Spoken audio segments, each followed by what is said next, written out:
Hello, everyone, and welcome to Grow With Us.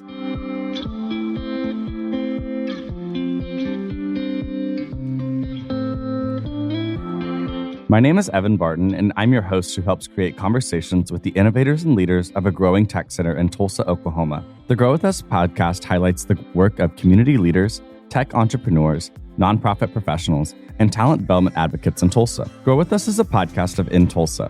In Tulsa's mission is to connect talented individuals and companies to stimulate economic growth in Tulsa and to create more prosperous communities across the region.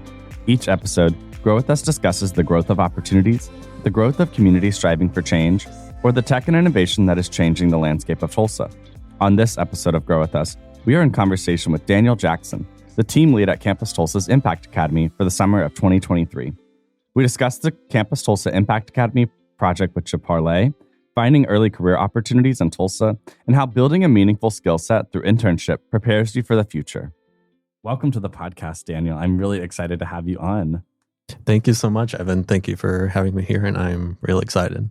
I'm so excited. I'm going to allow you to tell your story as in this intro, but I want to tell a quick anecdote of your rise to fame in my life, where I was watching Reservation Dogs season 2 last Friday and saw a cameo. Well, I wouldn't say it was a full-on extra scene with you, and that was really exciting and special to see. So as you get to know Daniel in this episode, then you get to go back and watch your extra moment on that episode of Res Dogs. It's also just a great show in general, so I'm always happy to plug it. But Daniel, go ahead and give us your introduction and tell us your story in whatever way you feel comfortable. Yeah, so my name is Daniel Jackson. I'm originally from Sapulpa, Oklahoma, so just outside of Tulsa.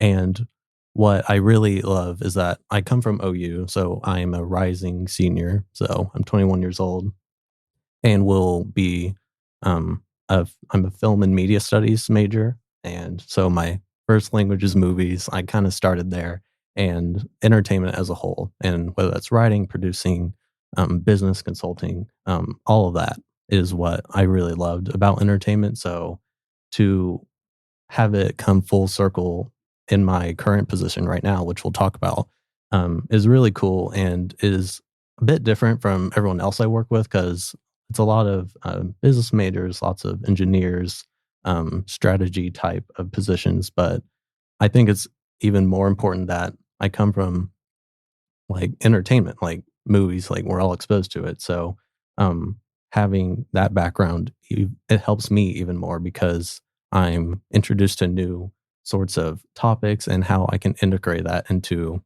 my own field, but also consulting and the business side as well. That's awesome. Yeah. No, I love the following your interest. That's like a really important thing for, I think, young people. And I really want to encourage anyone listening to this, that if you're kind of in that like stuck area of like, I need money and I also have these interests. There's obviously this like fine line of like, monetizing your habits can be something that can destroy them. But I think figuring out like what those first steps look like is really hard, but it's an important part of, figuring out how you can find joy in work. And that's always something that I want to encourage people to explore. So it sounds like you've got the experience of doing that already at a ripe young age. Right. So tell me a little bit about like OU and being a university student. I think you're actually the first university student we've had on the podcast. So, awesome. Yeah. So I graduated high school in 2020 in a crazy year, obviously. So my freshman year was August of 2020, which is, you should have seen it. The university was completely different back then and felt like a ghost town. But yeah, that's, I basically completed college throughout the pandemic and about to finish my upcoming senior year. And I'm an arts management minor as well, which is particularly handy, as we'll see. Yeah. And I just really fell in love with film even more. I've gotten all my opportunities from OU, basically. So I really encourage people out there there's so many different ways to pursue your education, but just pursuing it is, I think, the most important thing, no matter what that looks like.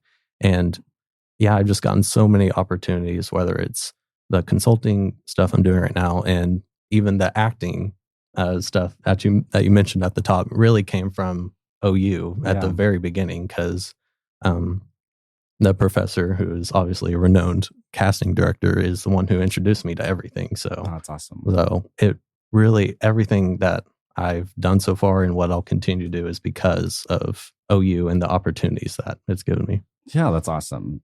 And so important. I think you're touching on a really impactful statement here. Just like pursuing your education is the first step, and that can look like so many different things. Right. So whether it's the work opportunities you get after that, or even just the connections that you make, it's really important to see that through. So let's kind of talk about your experience with Tulsa. You growing up in Sapulpa, not very far from here, but how has Tulsa been a part of your story?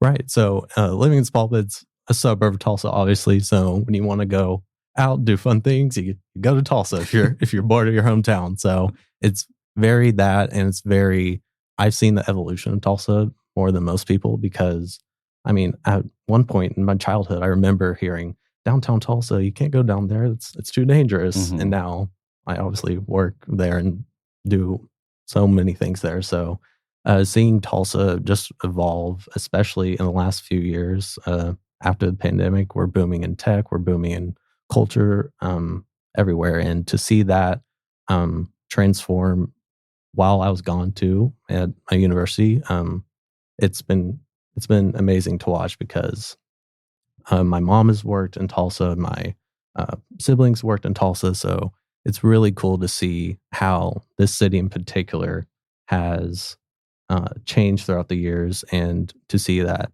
there's so many opportunities that have not been here before. But I think the next step is people need to learn about it and to understand that, yes, you might have dreams to go somewhere or things you think you can't do here, but the chances are you probably can do it here. It's just the resources and opportunities to know where they are. Yeah, navigating the landscape is such a hard part of it. And that's honestly one of the reasons why I started this podcast is just to understand, who's doing what work where, and how long have they been doing that work? What's been the reason for starting it? Was there a problem? Was there someone with a solution to that problem? There's been so many ways that I've seen Tulsa grow through, like you said, like entrepreneurship, the arts, which has kind of always been here, but the arts have grown in a different way. Another interesting point I wanted to point out is so I graduated from high school in 2016 and was away from 2016 to 2020. And you graduated high school in 2020, almost like our stories and kind of our perceptions of Tulsa in this like early part of our careers doesn't overlap, but the sentiment's the same. Oh, we've seen Tulsa change. We've seen things happen here in the city that have affected people in our lives, or people or ourselves, I guess, technically, right? Which is really cool. So I'm happy to have that sentiment shared, and I'm glad. I hope that other people feel that as well. So the way that I got connected with you is that you are a part of the Campus Tulsa and the OU Irani Institute Center for the Creation of Wealth, which, if I missed that, you're on it. Our Impact Academy, our Summer Impact Academy. So I'd love to hear from you how you heard about the Impact Academy, and also kind of, can you describe the basis of the program for our audience? Yeah, absolutely. So a part of the University of Oklahoma, it has a program there called ICCEW, which you are almost there. The Ronnie K. Irani Center for the Creation of Economic Wealth. There it is. Yes. So it's basically a sector of the university that stems into innovative consulting. You do strategy and business enterprise, and you basically get all the tools and resources you need to become a consultant and to think like a consultant. And instead of just a class structure or a classroom environment, you are literally on the field with 3, 4, maybe 2 other students like you, and you have a real client. You do, as you've seen, you do multiple presentations throughout whether it's semester. In this case, Impact Academy is the summer term. So you work with the client and you give them resources, and at the end of the term, whether it's a semester or the summer, you provide them with your final presentation, which community members like you come out to see, and also a final report, which is basically, here's the tools and interviews and research we've all conducted throughout the summer. And yeah, the client will receive that, and then they have the next steps in order to expand or improve or whatever their situation is. So I was a sophomore in college when I first learned about OU, ICCW, and I wasn't even exposed to the area at all. I was just in the film and art sector, but I heard about. It randomly came to me in a spam email of all things. So, love that. You never think something is stupid, because maybe a spam email will turn into something. So yeah, look at that listserv. Yes. And it's that program called Handshake, if you know. Mm-hmm. Yeah. So I got a spam. It's like Impact Academy 2020. And I was coming home for the summer. It was my first summer back. I lived in Norman ever since. So I was like, I need a Tulsa gig for the summer. And this was just a 9-week program, Tulsa. I was like, okay, I'll apply. So I was actually in position of my interns right now a year ago in June of 2022. So I was an intern. I worked with, my client was actually 36 Degrees North. Oh, awesome. Who, Abby and all of them at 36 are so impressive, and what they've done is so cool. So yeah, our client was 36, and we created a template for a future program that they will provide in the next coming years or so. So I was a part of the foundation of building that. So it's basically projects like that, and they range from, there's so many projects across the world really that ICCW is part of. And yeah, so I completed internship last summer. I had a great time, and I did another project with ICCW in January and did that for the spring semester. And now I'm here back in Tulsa as a leader for 3 interns currently, and it's been great. That's awesome. Okay, the full life cycle of that is really interesting, because like within 1 or 2 projects, you're already kind of in this position where you're providing guidance to people that are doing a similar program to you at the university level, which I find just really, really fascinating, and just major props to the university for seeing that as like an opportunity for students to really grow in their skills. I mean, I think there's kind of like a running joke in the business world, I guess, about like consultants and what they do. What do consultants do? They tell people how to do their jobs or whatever. But I think that from a early career perspective, and that was like a very dominant job industry for people from my university, is like a lot of people go into consultancy. But I think for your intents and purposes, I find there to be a lot more value personally in like you're talking to local communities and local organizations and solving local problems. That's kind of the gist and the heart of why the ICCEW is established at the university level, because not only does it provide that exposure, it provides that experience for folks like you and students that want to have impact in a place and a community where they feel like they belong, which is really, really important. Another thing that you mentioned that I really wanted to touch on too was kind of you have your interns this summer, and there's a project that you're working on. So what's the project that you're currently working on, and what are you and your fellow interns doing this summer? Yeah, so currently there are 3 intern teams. There are 11 interns in total, and it's 4-4-3. So I have the team of 3, which I actually prefer. And yeah, so our client is called J'Parlé Artist Group. It's a founder-based organization. Jerica Wortham, she is this incredible artist and businesswoman who is very established here in Tulsa and knows everything about the arts industry pretty much, and the art scene in Tulsa specifically. So J'Parlé is this BIPOC-focused arts organization, and their mission is to bridge basically local BIPOC artists with opportunities in Tulsa, because the Tulsa art scene, it's booming and there's lots of excitement going, but there still lacks a fair amount of opportunity, especially for BIPOC artists and for kind of emerging artists, because we've interviewed a lot of arts figures in the community, and they state that they have problems with finding new and sustainable talent that stems from Tulsa, because sometimes they'll be art and artists from out of state, but we really want to hone in and focus on the local art scene and building up artists from our hometown. And yeah, this summer we've done so many cool things. And a lot of this internship is conducting research, obviously, and a lot of that stems from interviews. So my 3 interns and they're all incredible and come from various backgrounds, and they all have different interests. One is an artist, one is an avid writer, one's like this crazy smart engineer. So they all have varying interests, and they come together as a team of unlikely friends, companions. And, yes. And they form this like super team, and they just are incredible. And I'm there to help every step of the way. And yeah, our client is so cool. And it's amazing that we're creating kind of the first steps of this organization potentially becoming something that's not here yet in Tulsa, which I find inspiring, that absolutely we're doing something no one else is doing, which is a big part of the consulting formula. Like, what are you doing that no one else is doing so you can stick out? Yeah. And that's what we're doing. And it's been a great summer. And yeah, and once the internship is done, this client will just have so many resources that, especially if it's a founder, like you just don't have the time or money, frankly, to do it. Yeah, go ahead and give your interns a shout out by name. I want to make sure they get their credit. Of course.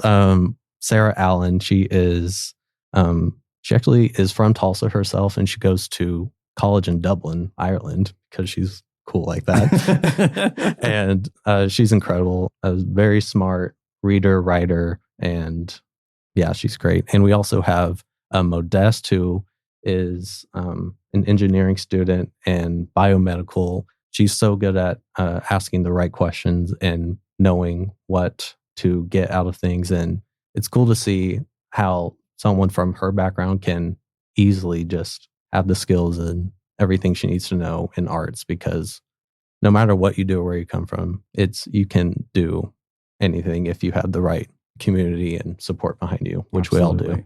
And then there is Miss Chidera, who is incredible. She is so funny, one of the funniest people I've ever met. And yeah, she's been crucial. She is our finance woman. She is accounting major at OSU.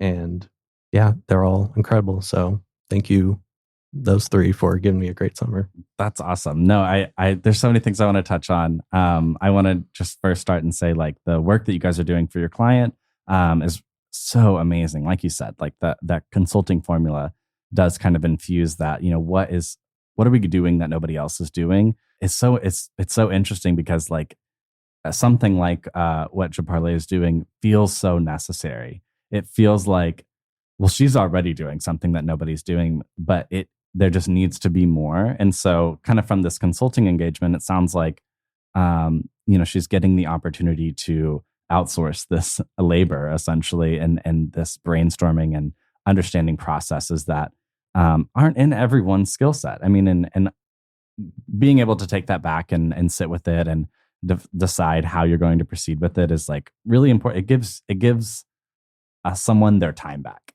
which, in some ways is invaluable. And I also just love the diversity of the group too. You've got someone from Tulsa, you've got folks that are international, folks that have even gone to school at Tulsa. I think Chidera also went to TCC, so yes. She's been here as well. There's this like melding of minds. It's something of note. I think it's definitely part of the Impact Academy's bread and butter, and how it sets itself uniquely apart. And kind of the last thing, like, you being a part of this process with them, it's so interesting because it's such a mutual gain. The students that you're working with, the interns, they're getting the opportunity to lead research engagements, like interviews. They're, almost similar to this, which is an opportunity that, like, it's so important to the learning process. They're also conducting research, like with and creating projections. Oh, I was going to say too, the presentations skills that you guys have and that the other students have in the Impact Academy. Top 10, like, phenomenal presentations. It is impressive. I was like, these are 19-year-olds. Like, this could have been given by. I've seen worse presentations in my career, like 100%. my adult career. Like, really, really notable presentation skills that, yeah, everyone will have the opportunity to view the final presentations on July 28th at 1 p.m. We'll attach the little flyer to the show notes for this. But if you're at all curious about this work and this engagement, and how these students have helped this organization kind of grow or at least think about growing. I mean, that's another thing that I'm like just in awe about, is how like sometimes you can be so overwhelmed with ideas and so many people coming in telling you to do this, that, and whatever. You guys have spent time with the founder and with the organization to understand why it's at where it's at, where it wants to go, the importance of why it needs to get there. You're interrogating all of those things that are so crucial for growth that it's just really, it's impactful, pun intended. So kind of from your perspective, I'm just really curious, how has working on this project exposed you to new problems and perspectives in the city of Tulsa? Yeah, totally. My first summer as an intern myself was really eye-opening. I saw, because the whole point of Impact Academy in Campus Tulsa is, of course, a partner with, and they collaborate to create this Impact Academy that it really is an academy, even though you're working with real clients and you're not necessarily in a classroom setting. You're still doing the work that matters, and you come out of it knowing so much more. So I came out of it with killer presentation skills, with interviewing skills, and just how to conduct research and how to basically just be more efficient in whether it's your organization or your written skills. They encompass everything, and it is a mutual gain, as you said, for everyone. Like the companies and organizations in Tulsa are getting gain from all this research that's being done, and the students themselves are like literally transforming once it's done. And it emphasizes talent retention, which I know is huge in Tulsa and something we're all striving for. Mm-hmm. And so it gives them more an incentive to be like, I can make a change anywhere, so I can make a change here in Tulsa. And that's what I've gotten from this summer especially, is that it's helped me with, even more so with my presentation skills and oral skills and all of that. But it makes me a better collaborator. It makes me a better team player.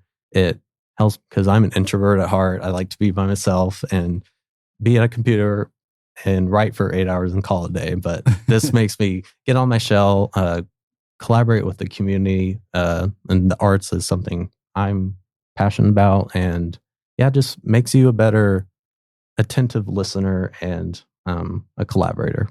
Absolutely. No, those are invaluable skills. And I do really appreciate for you kind of this ability to work in this business and consulting perspective on an art form and arts in general that you also personally value, which is just amazing. Side tangent, all my friends from college were all film and media studies majors. So I think like hearing kind of your perspective on, what opportunities you had available to them versus like kind of knowing what my friends have had exposure to.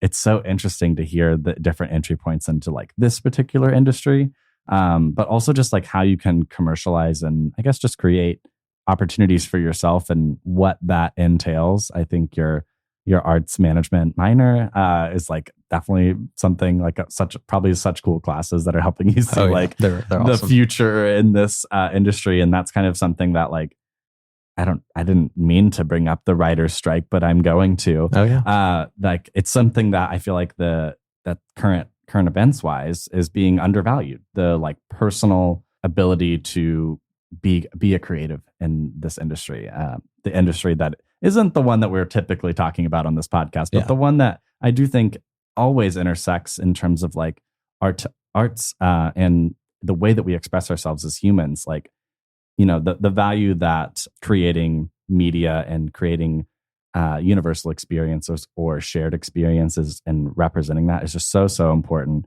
And I see a lot of the value in that. And it's all connected to kind of like the work that you're doing with J'Parlé and like how local artists can have that voice as well. It's not just happening in Hollywood when it comes to, artists not having the ability to find accessible paid opportunities to expand their artistic portfolio and create a living. They're having to sacrifice all these other things. And I don't know, not sorry to tangent into that, but I just do find it all is connected when it comes to the way that you get to pursue your dreams.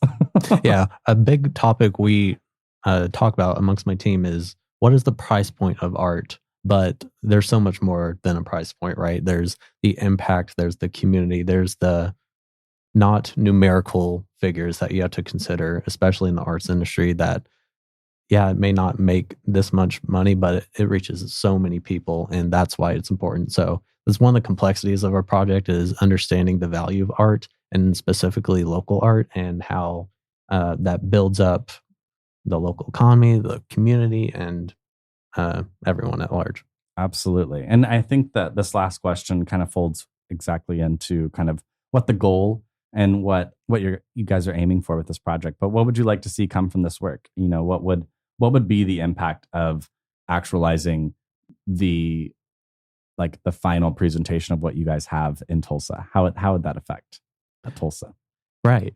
Yeah, for J'Parlé in particular, it is a really needed organization because the arts in Tulsa, I think the average person who lives in Tulsa will know about First Friday and maybe PAC, some new museums, but they won't know the extent of it. So part of the issue that J'Parlé currently faces is that they just don't have the support that they need. So our team has researched and interviewed people to see how they can get that support. And we really want to be the first ones to introduce this idea of like an artist hub, that where artists can come together, specifically BIPOC, and that's another huge issue in Tulsa, obviously. Yeah. And so where these BIPOC artists can come together and create unique platform that lifts all of them up, but doesn't combine them at the same time. Like, we want to hear each of their individual stories, but we want to showcase it around our community, and our economy will benefit from it if we just put the resources and funding behind it. Absolutely. Yeah. And I think the specific focus on the BIPOC community is one that, you know, also is up for these contentious debates when it comes to like current events and things like that. But in the arts specifically, I think if anyone's an art historian out there, I'm probably going to be speaking from like my own interpretation of it or whatever. But you know, those voices, the importance of uplifting BIPOC voices is so important. When you look at museums, the history of what has been in museums, what is coveted in the art world is and has not been Black and Indigenous people of color in those spaces. And so how do we kind of create more equitable practices around art making, art production, art storing, art displaying, all of those things when it comes to like the visuals and when it comes to, you know, just the craft itself. I think it's so important that J'Parlé is focusing on this, and how can we do it? How can we do this? I want to know. Yeah. I think that's the question that's being attempted to answer. And there's also probably not one way. So the complexities of these problems are large and grandiose, but we have to try. I know that's such a weird perspective to come from sometimes, like you just have to try. But like in this day and age, like, you know, in a weird way, I feel like there's so much that so many people can do to uplift BIPOC voices. And if it's being a part of this conversation with J'Parlé and connecting them to resources or connecting them to that is a way that you can impact a whole industry, a whole livelihood for folks. Is just supporting the arts. So putting it simply, support the arts. Yes, get involved, just be out there, reach out, just show up, I think is the biggest takeaway from that. Absolutely. Daniel, it's been so great to have you on this episode. I've really, really enjoyed this conversation. I'd love for you to kind of tell us as you're on your way out, kind of like any ways that people could get in touch with you or anything you would like to plug. The floor is yours. Of course. I will emphasize the final presentations on the 28th of July. You get to see my project and also two others that really will create change and impact right here in Tulsa. And it's really cool to see how these interns evolve. And who knows, maybe one of the next major entrepreneurs is in that group. We just never know. And yeah, you can find me on LinkedIn, Instagram. You can check out my show, Reservation Dawn. No. But yeah. Thank you, Evan, for having me. And I've learned so much from this conversation and seeing the impact in our community and just knowing that the change is not only happening, but it's here. So yeah, thank you so much. Absolutely. I appreciate that. Thank you for listening to this episode of Grow With Us. Grow With Us is supported by InTulsa Initiatives. If you are interested in learning more about InTulsa services for job placement and workforce initiatives, please visit talent.intulsa.com. From there, you can join our talent network where you will get access to our newsletter, and our talent team will make sure we put the right opportunities on your radar. We put the choice to pursue a new career and opportunities in your hands. Be sure to subscribe on Apple Podcasts and Spotify to be notified when more episodes of Grow With Us are released. Let us know what you think about how we're doing by rating and reviewing. It really helps. Grow With Us is edited and engineered by Rant9 Productions and Jesse Ulrich. This has been Grow With Us.